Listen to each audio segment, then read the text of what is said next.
Hello and welcome to English for Everyone, where we practice real-life American English. Today we're going to learn some great phrasal verbs and vocabulary and practice speaking English. So let's get started.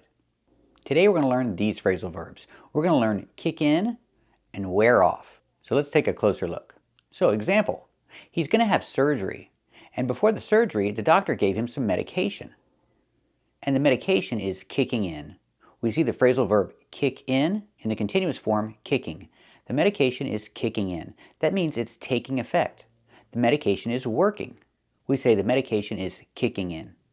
The drugs are working. They're kicking in. Let's practice. Is the medication kicking in? That's right, the medication is kicking in. Or I can say the drugs. The drugs are kicking in. Let's practice. Are the drugs kicking in? That's right, the drugs are kicking in. Let's hear some examples. And that's right when the acid kicked in. And then, I guess the drugs kicked in.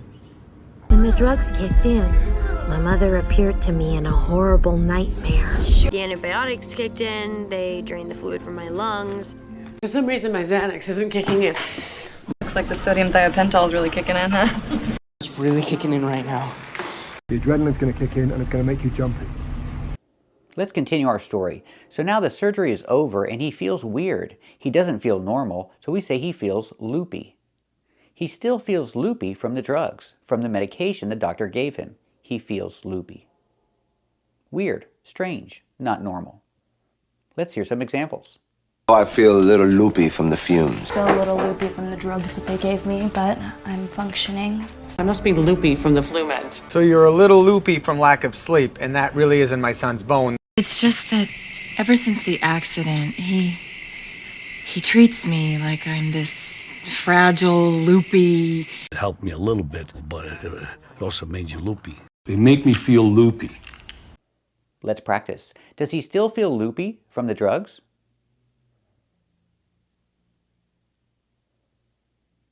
That's right, he still feels loopy from the drugs.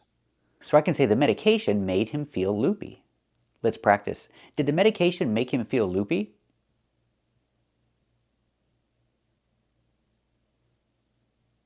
That's right, the medication made him feel loopy. So he's ready to leave, but he still feels loopy, and the doctor said the medication will wear off in about an hour. Now we see the phrasal verb wear off. That's when the medication stops working. We say the medication wears off. Let's look at the verb wear. Wear in the present, in the past, wore, and the participle is worn. So in the present, I can say the medication wears off. In the past, the medication wore off. And with the participle, the medication has worn off. Let's hear some examples. Give me a lot of it so that it doesn't wear off in the middle of the birth. The effect will wear off in an hour or so, and meanwhile I can talk to you. Have those drugs worn off? Thorazine takes a little while to wear off. Looks as though your drugs haven't worn off yet. When the effects wore off, I was a grown man in a boy's body. It'll wear off over time. So the doctor said the medication will wear off in about an hour. Let's practice. What did the doctor say? Did the doctor say the medication will wear off in an hour?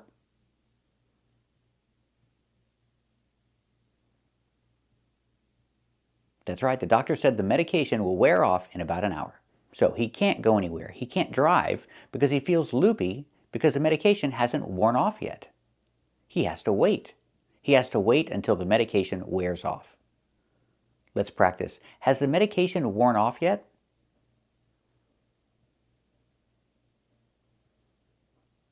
That's right, the medication hasn't worn off yet. Does he need to wait until the medication wears off?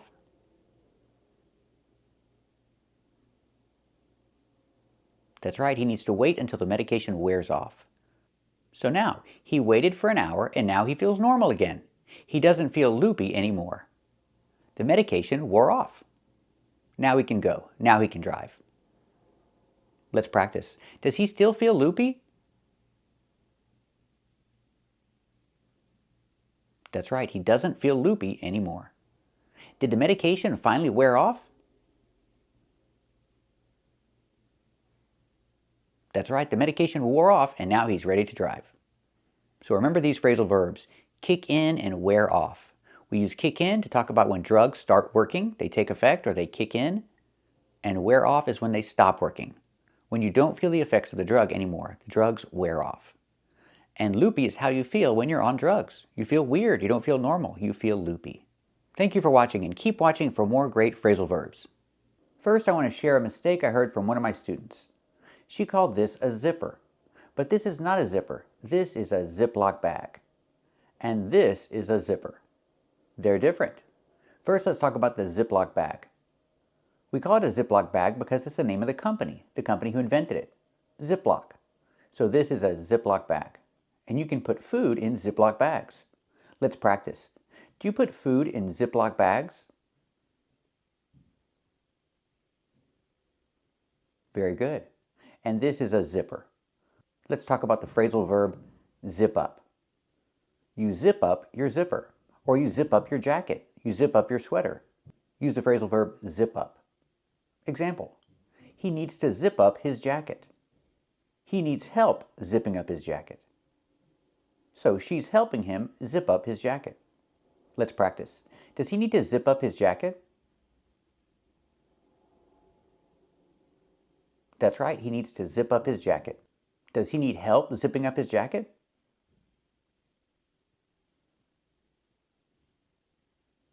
That's right, he needs help zipping up his jacket. Is she helping him zip up his jacket?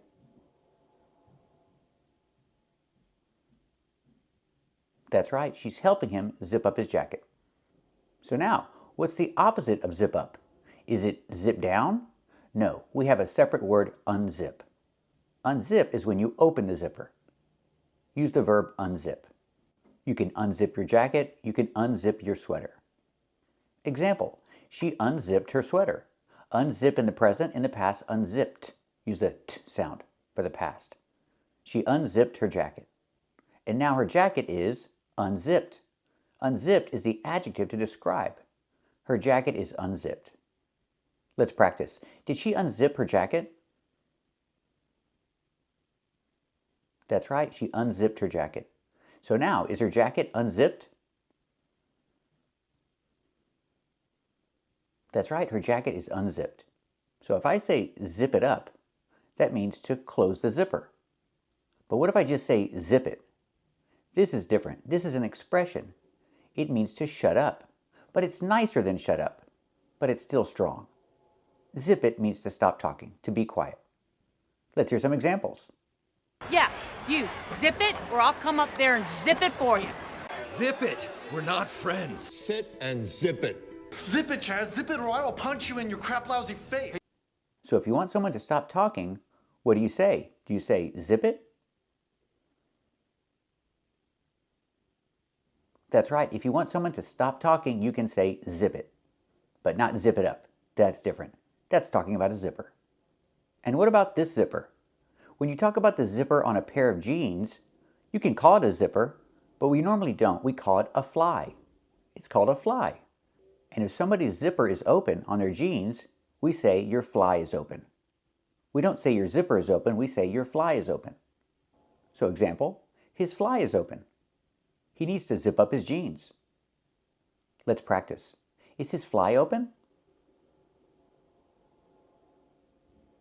That's right, his fly is open. Does he need to zip up his jeans? That's right, he needs to zip up his jeans.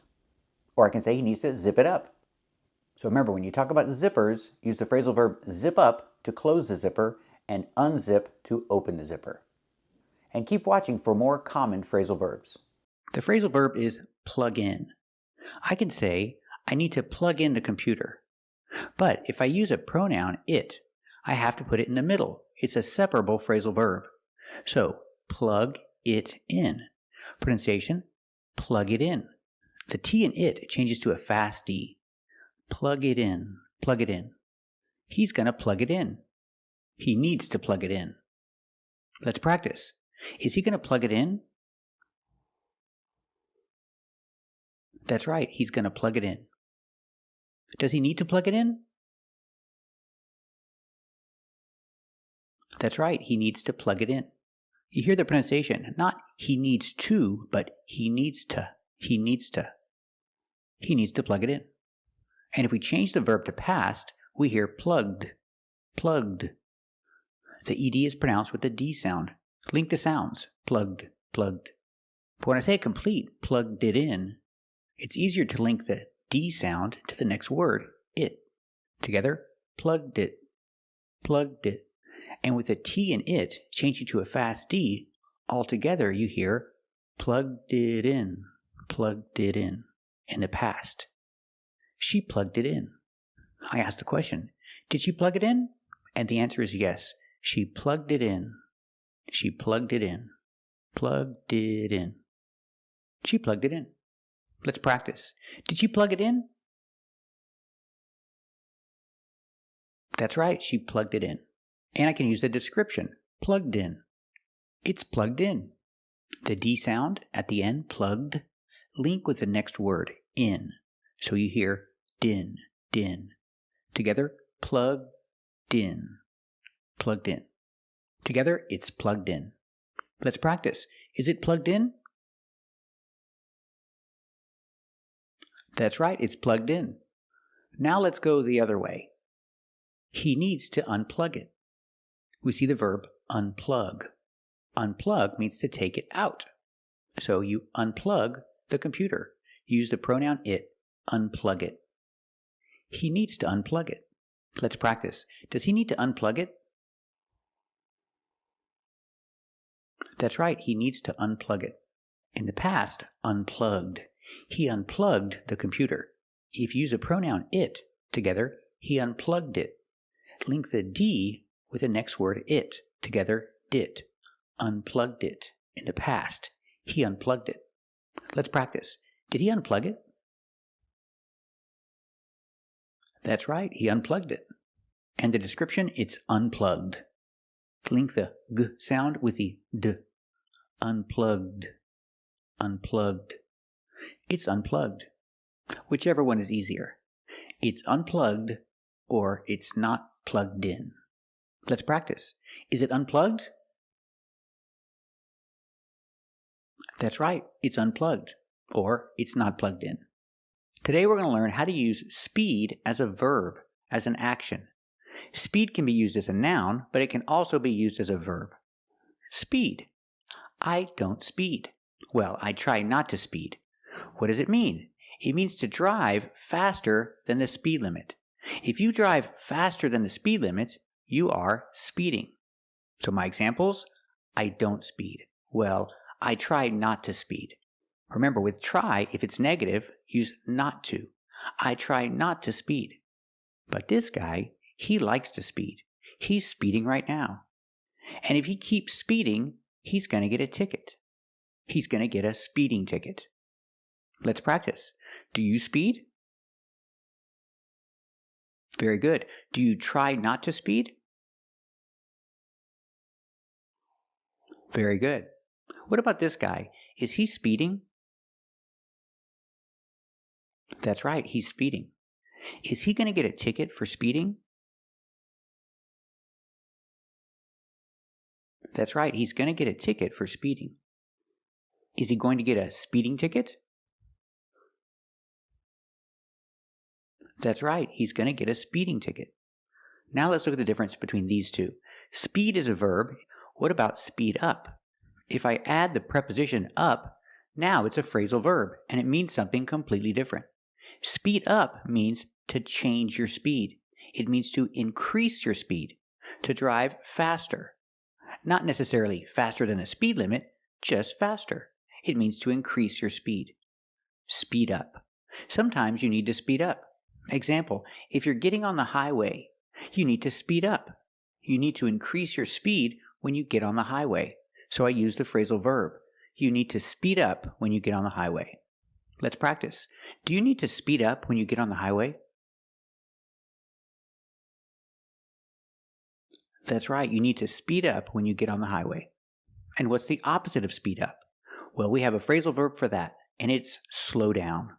So speed up means to drive faster, and slow down means to drive slower. So we're using slow as a verb. Slow down together is a phrasal verb. I know, slow can be used as an adjective. But here we're using slow as a verb. Slow down is a phrasal verb. If you're driving too fast, you need to slow down. You need to slow down when you make a turn. You don't want to make a turn going too fast, so you need to slow down when you make a turn. Let's practice. Do you need to slow down when you make a turn? That's right, you need to slow down when you make a turn. I can use the phrasal verb in a continuous form. He's slowing down. Why is he slowing down? He's slowing down because he's about to make a turn. Again, he's slowing down because he's about to make a turn. Remember, about to, pronounced about to. He's about to make a turn. He's going to make a turn very soon. So I say, he's slowing down because he's about to make a turn. Let's practice. What is he doing? That's right, he's slowing down. Why is he slowing down? That's right, he's slowing down because he's about to make a turn. Very good. So remember, the verb speed is not the same as the phrasal verb speed up. The verb speed means to drive over the speed limit. And the phrasal verb speed up means to drive faster, to increase your speed. And the opposite is slow down. To decrease your speed, we use the phrasal verb slow down. You need to slow down, you're driving too fast. Thank you for watching, and if you like this video, subscribe to our channel. And if you want to become a member, click the join button. And we'll see you next time.